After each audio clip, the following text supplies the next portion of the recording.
Bonjour à tous. Je vais vous présenter l'outil Act Match, qui est l'outil que vous allez utiliser lors de vos rendez-vous B2B dans le cadre des assises de l'achat public. Donc, pour rentrer dans le vif du sujet, je vais me mettre tout de suite sur la page de connexion qui est destinée aux acheteurs publics. Donc cet outil va être utilisé par les acheteurs publics et par les entreprises. Le webinaire que je vais vous présenter aujourd'hui vous servira autant en tant qu'acheteur qu'en tant qu'entreprise. Et je vais m'arrêter sur quelques fonctionnalités qui vous seront utiles à tous. Donc là, je suis sur la page de connexion et je vais me connecter en tant qu'acheteur public. Donc les acheteurs, vous allez recevoir tous un email de la part de Minalogic avec un lien unique de connexion puisque vous allez tous disposer d'une salle virtuelle de rendez-vous dans laquelle s'enchaîneront tous vos rendez-vous. Et vous, côté entreprise, vous allez recevoir un planning de rendez-vous avec des liens uniques pour chacun de vos rendez-vous. Et ces liens vous permettront de rejoindre les acheteurs publics dans leur salle pour pouvoir faire vos rendez-vous B2B. Donc là, je vais me loguer en tant qu'acheteur.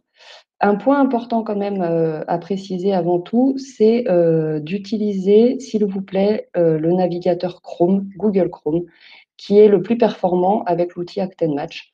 Firefox fonctionne aussi, mais vous pouvez parfois rencontrer des difficultés, notamment dans le cadre d'un partage d'écran. Donc la recommandation principale, c'est quand même d'utiliser Google Chrome.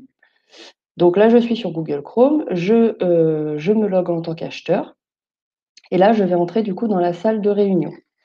Donc comme tout outil de visio, vous allez d'abord devoir autoriser le son et l'image.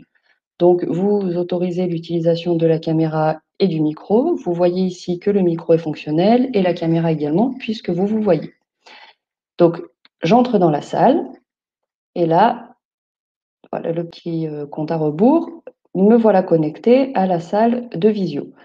Donc, vous avez ici le menu sur votre gauche que vous pouvez réduire. Et là, vous voyez que vous êtes seul dans la salle de réunion pour le moment. Vous êtes animateur. La première chose à faire, et qui est vraiment très importante, c'est de verrouiller votre salle de réunion. Parce que comme je vous l'ai expliqué, les rendez-vous vont s'enchaîner dans cette même salle. Si vous ne la verrouillez pas, les entreprises qui auraient des rendez-vous après pourraient rejoindre la salle alors que vous êtes toujours en rendez-vous avec la précédente entreprise. Donc, pour verrouiller la salle, c'est très simple. Vous cliquez ici sur le nom de votre entreprise et vous cliquez ici sur le bouton déverrouiller. C'est un peu contradictoire, mais voilà. Une fois que vous avez cliqué sur le bouton déverrouiller, vous voyez apparaître ce message qui indique que votre salle est bien verrouillée et que personne ne peut y entrer si vous ne l'autorisez pas. Donc, surtout, ne cliquez pas sur ce bouton-là parce que vous donneriez la possibilité aux gens de rejoindre la salle. Donc là, on est dans la configuration. Vous êtes en attente que les participants rejoignent la salle. Et du coup, je vais demander à ma collègue de se connecter en tant qu'entreprise pour que vous puissiez voir le cas de figure d'une entreprise qui est en salle d'attente. Voilà, donc là, vous avez vu apparaître la personne qui s'appelle entreprise et qui est dans le hall. Donc dans le hall, ça signifie qu'elle est en salle d'attente. Actuellement, vous ne pouvez pas échanger avec elle. Vous devez lui donner l'autorisation d'entrée. Pour ça, il suffit de cliquer sur le nom de l'entreprise et de venir cliquer sur aller à la salle. Et là, voilà, la personne. Alors, veuillez nous excuser, nous avons un petit larcène dû au fait que nous sommes à côté. Donc voilà, la personne est en train de rejoindre la salle. Donc vous, en tant qu'entreprise, vous allez également devoir accepter les fonctionnalités de son et d'image. Voilà, une fois que vous avez passé cette étape, vous avez permis à la personne de l'entreprise de rejoindre la salle. Donc Catherine nous a rejoints.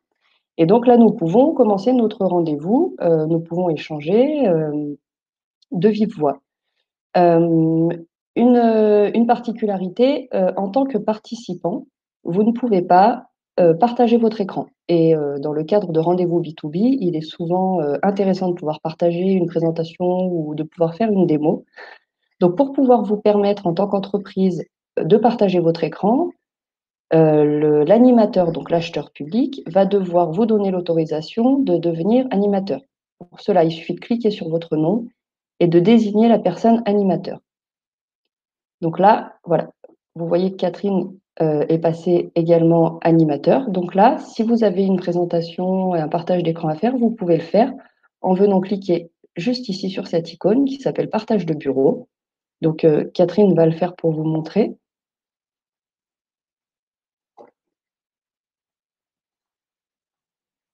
Voilà, donc son écran est en train d'apparaître. Voilà, donc là, on voit le bureau de Catherine et elle peut naviguer entre ses onglets, ses fichiers pour pouvoir nous les présenter. Et ensuite, vous pouvez très facilement, grâce à un petit bouton que là, je ne peux pas vous montrer, mais un bouton qui permet de fermer d'arrêter le partage, vous pouvez arrêter le partage d'écran. Voilà, merci. Voilà pour les informations principales. Concernant ensuite l'enchaînement des rendez-vous. Alors, comment ça va se passer? Donc, une entreprise, une fois que vous avez terminé votre rendez-vous avec l'acheteur public, il vous suffit de quitter la salle de réunion en cliquant sur la croix en haut à droite de votre écran, comme si vous quittiez une page web. Et l'acheteur public, du coup, sera disponible pour accueillir son rendez-vous suivant. Sachez en tant qu'acheteur public que si jamais votre rendez-vous n'est pas terminé et qu'une entreprise se connecte pour son rendez-vous suivant, vous allez la voir apparaître ici, comme on a vu apparaître tout à l'heure Catherine, elle apparaîtra dans le hall. Dans la mesure où votre événement est verrouillé, elle ne pourra pas rentrer dans la salle tant que vous ne l'avez pas autorisée à entrer. Donc vous devrez faire la même manipulation que précédemment, c'est-à-dire cliquer sur le nom de l'entreprise et l'autoriser à entrer dans la salle. D'autres fonctionnalités qui pourraient vous être utiles, c'est le chat, par exemple. Le chat, je pense qu'il sera utile si vous avez des difficultés pour vous connecter, si vous n'arrivez pas à vous entendre. Mais je vous déconseille tout de même de l'utiliser pour partager des informations confidentielles, puisque le chat va rester visible pendant tous vos rendez-vous. Si toutefois vous avez dû l'utiliser pour partager quelque chose, vous avez quand même la possibilité de venir le vider en cliquant ici sur les paramètres et en cliquant sur effacer l'historique du chat. Donc voilà pour le chat. Et ensuite, dernier cas de figure qui pourrait se présenter, c'est que si vous êtes plusieurs acheteurs à assurer des rendez-vous dans une même salle de rendez-vous, il se peut que vous soyez amenés à vous croiser sur la salle virtuelle, enfin dans la salle virtuelle, auquel cas il y a un deuxième animateur qui va apparaître dans la salle. Donc là, par exemple, Catherine va se connecter en tant qu'acheteur public dans la même salle que moi. Et voilà, donc on vient de voir apparaître acheteur 2 en tant qu'animateur. Donc ne soyez pas surpris si vous voyez apparaître une deuxième personne dans la salle. C'est en tant qu'animateur, c'est probablement l'un de vos collègues et non pas une entreprise qui se serait connectée en plein milieu de votre rendez-vous. Donc pour la facilité du rendez-vous, il est quand même conseillé pour la personne qui va venir se connecter en deuxième acheteur de couper son micro et sa caméra pour éviter de perturber le rendez-vous en cours. Et ensuite, vous, en tant qu'acheteur, vous pouvez quitter la salle également si vous n'avez plus de rendez-vous. Vous pouvez quitter la salle en cliquant sur la croix en haut à droite et en laissant la place à votre collègue pour les rendez-vous suivants. Je pense avoir fait le tour de la question. Concernant vos plannings, je le redis, vous allez avoir un email de la part de Minalogic qui vous donnera toutes les informations importantes, qui vous donnera votre planning avec les liens. Alors, c'est pour les entreprises, pour les acheteurs publics, votre planning avec le lien unique vers votre salle de rendez-vous. Sachez que toute la journée, vous aurez des personnes de l'équipe Minalogic qui seront à votre disposition pour répondre à vos questions et qui seront disponibles pour vous accompagner si vous rencontrez des difficultés dans l'utilisation de l'outil. On vous donnera également les coordonnées de ces personnes dans l'email que vous recevrez. Et sachez aussi que si vous avez des questions d'ici le 13 octobre après-midi, on se tient à votre disposition pour y répondre. J'espère que ce petit webinaire vous aura été utile pour prendre en main l'outil et je vous souhaite à tous de bons rendez-vous B2B. Au revoir.